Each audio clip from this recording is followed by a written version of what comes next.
Mummy और श्राप की कहानियों को भूल जाओ। पिरामिड का सबसे बड़ा राज वो है जो तुम्हारी आंखों के सामने है लेकिन दिखता नहीं। जब ये बना था तब यह इतना सफेद और चमकदार था कि इसे 150 किलोमीटर दूर से भी देखा जा सकता था।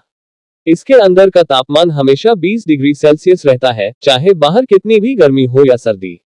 ये सिर्फ एक स्ट्रक्चर नहीं बल्कि एक टाइम कैप्सूल है। इसकी लोकेशन धरती के लैंड मास के सेंटर के करीब मानी जाती है और इसकी साइड्स ट्रू नॉर्थ को पॉइंट करती है। लेकिन इतनी परफेक्शन, इतनी इंजीनियरिंग, और अंदर से क्या मिला? कुछ नहीं। ना कोई खजाना, ना कोई राजा और ना ही कोई मम्मी। तो फिर 30 लाख पत्थरों का ये पहाड़ आखिर है क्या? एक कब्र, एक पावर प्लांट, या किसी दूसरी दुनिया के लिए एक मैसेज? तो चलो आज इस 4500 साल पुराने कोड को डिकोड करते हैं।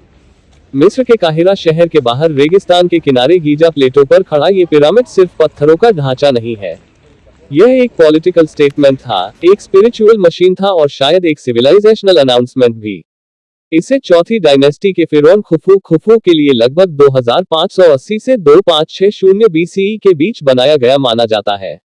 उस समय मिस्र एक बेहद संगठित राज्य था जिसके पास centralised power, taxation system, labour management और धार्मिक अथॉरिटी थी। फिरौन को सिर्फ राजा नहीं बल्कि दिव्य व्यवस्था का रक्षक माना जाता था। इसलिए उसकी कब्र सिर्फ दफनाने की जगह नहीं बल्कि मौत के बाद नई दुनिया में जाने का रास्ता मानी जाती थी। लेकिन जब एक समाज मौत को अमरता में बदलने की कोशिश करता है तब उसकी आर्किटेक्चर भी साधारण नहीं रहती। और यहीं से ग्रेट पिरामिड इतिहास से निकलकर मिथक की दुनिया में प्रवेश कर जाता है। आज हम इसे धूल भरे पत्थरों की तरह देखते हैं, लेकिन जब यह नया बना होगा तब इसका रूप बिल्कुल अलग रहा होगा। इसकी बाहरी सतह पॉलिश किए गए सफेद ट्यूरा लाइमस्टोन से ढकी थी जो सूरज की रोशनी में चमकती होगी। कई इतिहासकारों के अनुसार दूर से ये किसी कृत्रिम सूरज की किरण जैसा दिखता होगा, जैसे रेगिस्तान के बीच कोई ज्योमेट्रिक पहाड़ खड़ा हो।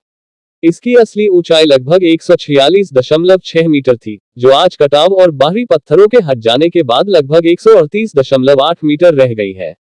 इसके बेस की हर साइड करीब 230 मीटर लंबी है। इतनी सटीक बनावट और इतना बड़ा आकार, वो भी बिना क्रेन, बिना आयरन टूल्स और बिना जीपीएस के। क्योंकि असली सवाल यह नहीं कि यह बड़ा है, असली सवाल यह है कि इसे इतना नामुमकिन क्यों बनाया गया। यहीं से श्राप वाली कहानी शुरू होती है। दुनिया भर में यह बात फैली कि ग्रेट पिरामिड के अंदर की मम्मी को छेड़ने वाले लोग अजीब हालात में मरने लगे। लेकिन तथ्य हमें एक अलग तस्वीर दिखाते हैं। सबसे पहले, ग्रेट पिरामिड के अंदर से खुफू की मम्मी कभी मिली ही नहीं। उसका ताबूत मिला, लेकिन उसके अंदर कोई शव नहीं था। फिरौन के श्राप की सबसे मशहूर कहानी ज्यादातर 1922 में हॉवर्ड कार्टर द्वारा खोजी गई तुतनखामुन की कब्र से जुड़ी हुई है। लेकिन अगर श्राप की कहानी तथ्यात्मक नहीं है तो फिर वह इतनी ताकतवर क्यों लगती है? बाद की स्टडीज में ऐसा कोई सबूत नहीं मिला कि उस खोज से जुड़े लोगों की मौतें किसी अलौकिक पैटर्न को साबित करती हो। चाहे श्राप सच हो या नहीं, ग्रेट पिरामिड की सबसे बड़ी पहेली उसकी कंस्ट्रक्शन ही है। करीब 25 से 30 लाख पत्थर के ब्लॉक्स, जिनका औसत वजन 2 से 3 टन माना जाता है, और कुछ ग्रेनाइट ब्लॉक्स 50 टन से भी ज्यादा भारी है। एक समय यह माना जाता था कि इसे गुलामों ने बनाया, लेकिन पुरातत्व ने इस कहानी को बदल दिया। गीजा के पास workers village, bakery, storage area और मजदूरों के कब्रिस्तान मिले हैं, जो बताते हैं कि यहाँ एक संगठित वर्कफोर्स काम करती थी। नील नदी इस पूरी कहानी की छिपी हुई हाईवे थी। पानी के रास्ते पत्थरों को ट्रांसपोर्ट किया गया। जमीन पर ट्रांसपोर्ट के लिए लकड़ी की स्लेज और गीली रेत का इस्तेमाल होता था ताकि घर्षण कम हो सके। इन ब्लॉक्स को ऊपर चढ़ाया कैसे गया, यही सबसे बड़ी बहस है। सीधी ramp, zigzag ramp, spiral ramp या इंटरनल रैंप, हर थ्योरी के अपने तर्क है। यह कोई रैंडम ट्रायल एंड एरर नहीं था। माप, लेवलिंग, क्वेरी प्लानिंग, ये सब दशकों तक चलता रहा। 4500 साल पहले का एक project management system, great pyramid of Giza को चारों कार्डिनल दिशाओं के साथ बेहद सटीक तरीके से अलाइन किया गया है। इसके डायमेंशंस में लोग पाई और गोल्डन रेशियो के संकेत देखते हैं। ग्रेट पिरामिड का इंटीरियर बाहर की सादगी से बिल्कुल अलग है।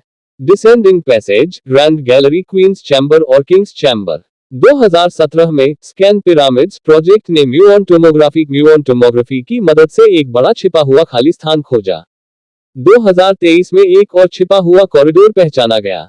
4500 साल बाद भी यह मजबूती से खड़ा है। इसकी वजह है इसका बेस, इसका आकार और इसकी कोर मेसनरी की भारी घनत्व। सवाल यह नहीं कि क्या हम ऐसा बना सकते हैं या नहीं। सवाल यह है कि क्या हम वैसी राजनीतिक इच्छाशक्ति और वर्कफोर्स डिसिप्लिन पैदा कर सकते हैं। और फिर आती है वह थ्योरी जो हर मिस्ट्री चर्चा में सुनाई देती है, एलियंस। इतना परफेक्ट स्ट्रक्चर इंसानों ने नहीं बनाया होगा। ये लाइन सुनने में ड्रामेटिक लगती है, लेकिन इसके समर्थन में कोई ठोस सबूत नहीं है। अज्ञात का मतलब एलियन नहीं होता। पिरामिड के अंदर किसी खास ऊर्जा का दावा किया जाता है, लेकिन विज्ञान के पास इसका कोई प्रमाण नहीं है। यह ज्यादातर माहौल और इंसानी मनोविज्ञान का असर है। ग्रेट पिरामिड कोई एक रहस्य नहीं है।